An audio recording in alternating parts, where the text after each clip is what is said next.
Hey guys, this is Mark Howard, author of the Griffin Legends fantasy novel series. Thanks for joining me here today.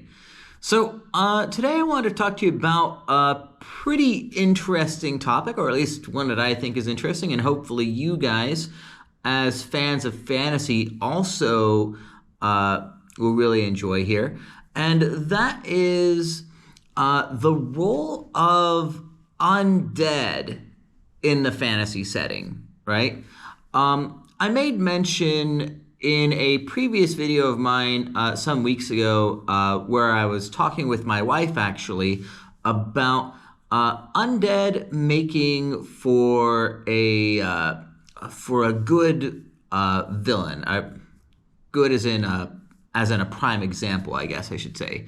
I forget my exact wording in that video, but I was in a conversation with another friend recently about why do the undead have to be villains in a fantasy setting, right? And he was of the opinion that they should not be completely evil. And he cited examples of certain cultures where the dead might actually have something of a guardian role, right? Watchful spirits of the ancestors who protected their descendants and that kind of thing, right? And that's all well and good, and there's nothing wrong with that by any stretch of the imagination. After all, the undead are these imaginary creatures that you can really make into whatever you want them to be. So I'm not hard pressed into saying that the undead always have to be these pure evil, terrifying creatures that want to eat you alive or something like that. But it did raise an interesting line of thought in me when I was responding to this friend's criticism of how undead are usually treated as the villains. My first thought was to go back to medieval folklore, right? Where in that folklore, take not zombies, but take vampires for instance, right? Where in medieval German folklore, vampires were these creatures that were so bad that the devil could not keep them in hell. And the devil turned these vampires loose to terrorize their former friends and family because they were just such bad people that they enjoyed doing it, right? So that was my first line of thought for like, what are the origins of the undead as villainous characters? But then before I could even mention that line of thought to this friend, I thought of even older examples than that, going back to Greco-Roman mythology, where many of their beliefs centered around restless dead being the restless dead because they did not receive proper burial rites, or something to that effect, right? They had a bone to pick with the living or something to that effect, right?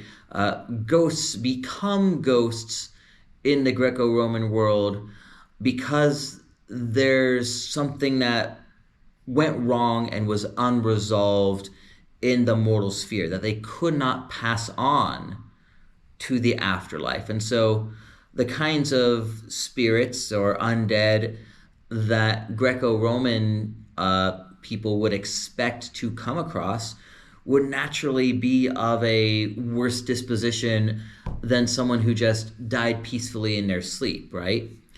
But then I thought of an even older example than the Greek and Roman stuff. And this goes back to when I was teaching middle school.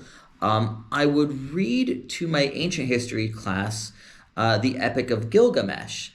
Uh, and you could always tell when students were not paying close attention to the Epic of Gilgamesh because this part of the story that I'm about to tell you is something that is really an eye opener, right? It's actually really exciting stuff there, where Ishtar, this goddess, approaches Gilgamesh. She wants to have a relationship with him.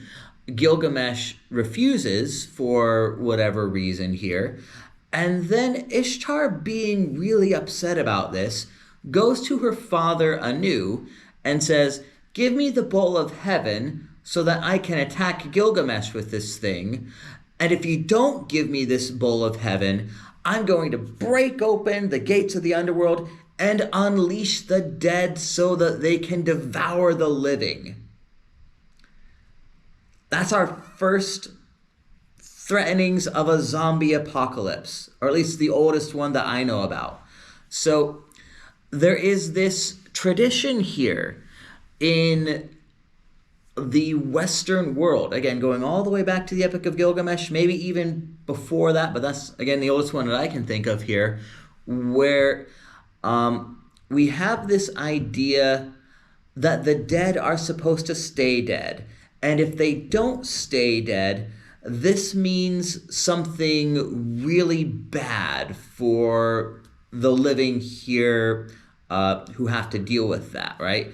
So in Western culture, at least, the undead are something that we really don't want to have to deal with, right? They're bad, disturbed people who will want to devour your flesh or all that kind of awful stuff there.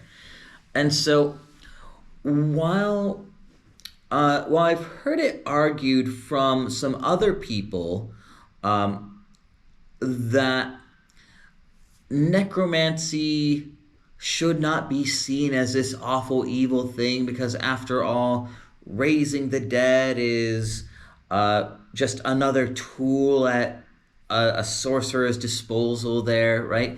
You could argue that from a pure utilitarian point of view, but if I'm going to raise a host of zombies to get a real quick army to fight off whatever other threats may be out there, right? If I'm some sort of fantasy sorcerer trying to do that kind of thing, most people will not be okay with that, however much you try to justify it. Why? Because you're digging up the grave of grandma, right? We buried her. Leave her there, right? Most of us wouldn't like that, even without all the other baggage of what we tend to associate with undead and evil there.